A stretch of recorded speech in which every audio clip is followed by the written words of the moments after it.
In a quiet roadside diner where engines roared louder than hearts ever spoke, a man known for his leather, tattoos, and reputation walked in just like every morning.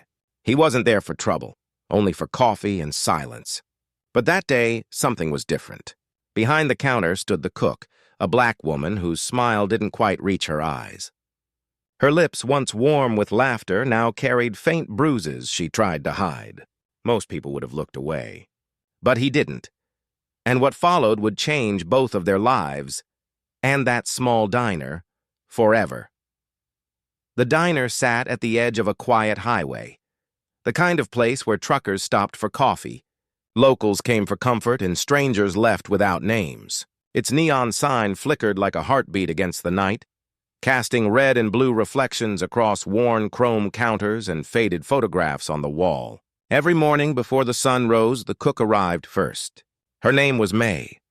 She moved with quiet grace, humming gospel tunes under her breath as she poured coffee and flipped pancakes, pretending that her world was steady.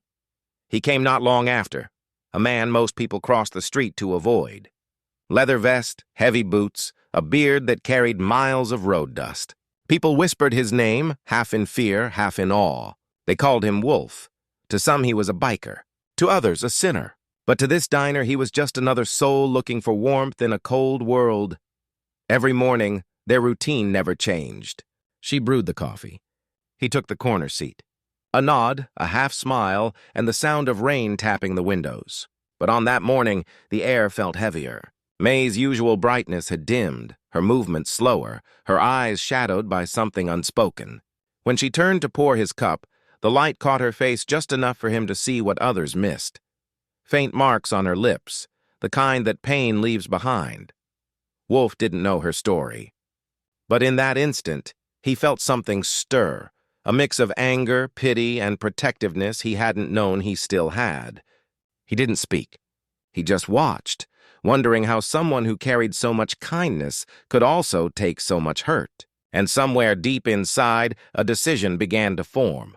The next few days passed quietly, but the silence inside that diner began to change. Wolf noticed things most others wouldn't. The way May flinched when a door slammed too hard. How she sometimes touched her lips as if to remind herself they were still sore. Or how her laughter, once bright and effortless, now came out forced, brittle, like glass about to crack. He told himself it wasn't his place. The world had taught him to mind his own business, to keep his eyes on the road and his heart locked away. But every time he saw her hide behind that polite smile, something inside him twisted tighter. It wasn't just pity. It was a quiet fury born from years of watching good people get hurt while others turned away. May was kind to everyone, no matter how they looked or where they came from. For some in that small town, that kindness was both her gift and her burden. She was a black woman running a kitchen in a place that still carried the weight of old prejudices, where smiles sometimes hid judgment. Wolf had seen it before, how people like her had to work twice as hard just to be treated half as fair. He started to notice more. The man who dropped her off some mornings, the way she'd lower her gaze when their eyes met. The bruises faded and then reappeared in new places. The tension hung in the air when her shift ended, and then, one stormy evening, the truth found him. He'd come by late, long after closing time. Through the fogged window, he saw May sitting alone at the counter, head in her hands, shoulders trembling. The sight cut through him. The woman who had always served comfort now sat drowning in her own pain.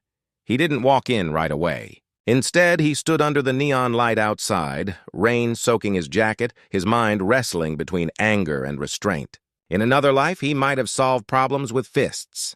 But he wasn't that man anymore, or at least he wanted to believe he wasn't. Still, seeing her like that brought back everything he'd tried to bury. The memories of people he couldn't protect. The helplessness he'd sworn never to feel again. When he finally stepped inside, she wiped her face quickly and tried to stand tall. But he could see the truth written in the way her hands shook. She wasn't just tired. She was terrified. And whoever had done that to her wasn't just cruel. They were close.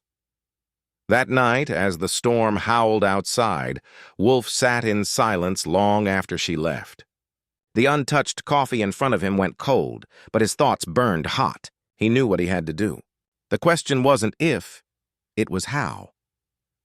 The next morning, the diner opened as usual, but nothing about it felt the same.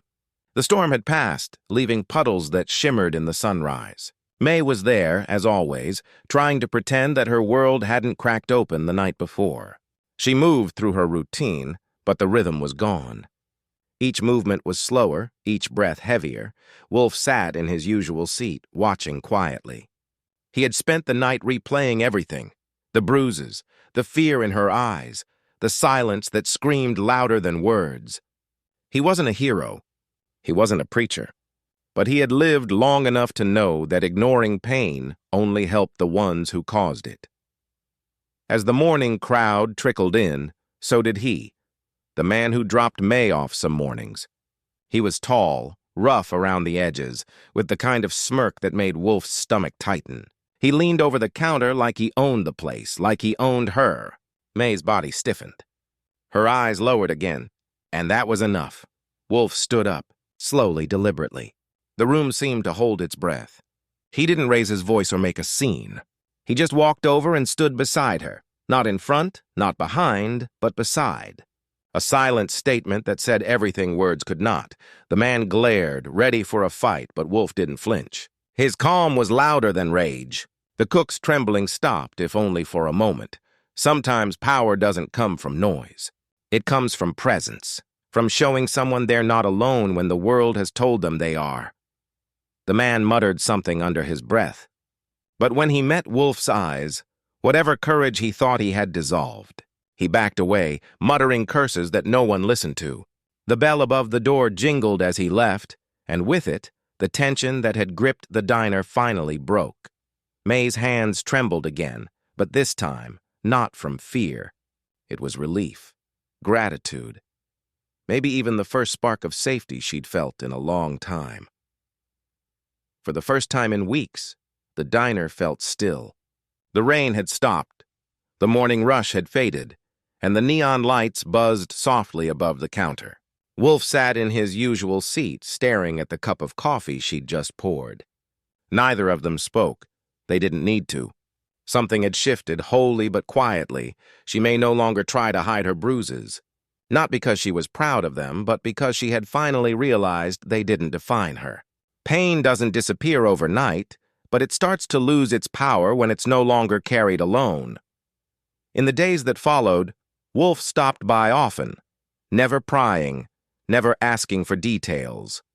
Sometimes he'd fix the squeaky hinge on the diner door or bring her something small she might need, a gesture wrapped in silence. Other times he'd sit in his corner seat, letting his presence remind her that she was seen, that her pain wasn't invisible. The man who once haunted her never came back. Maybe he realized that fear loses its grip when courage walks in, or perhaps he understood that she wasn't alone anymore. Either way, the quiet peace that returned to that small diner felt like grace. Over time, May began to smile again. Not the polite smile she used to hide behind, but a real one, full of light and life. The bruises faded, but the lessons stayed. Strength isn't about silence or endurance. It's about knowing when to let someone stand beside you. Wolf never spoke of what happened, and May never thanked him in words.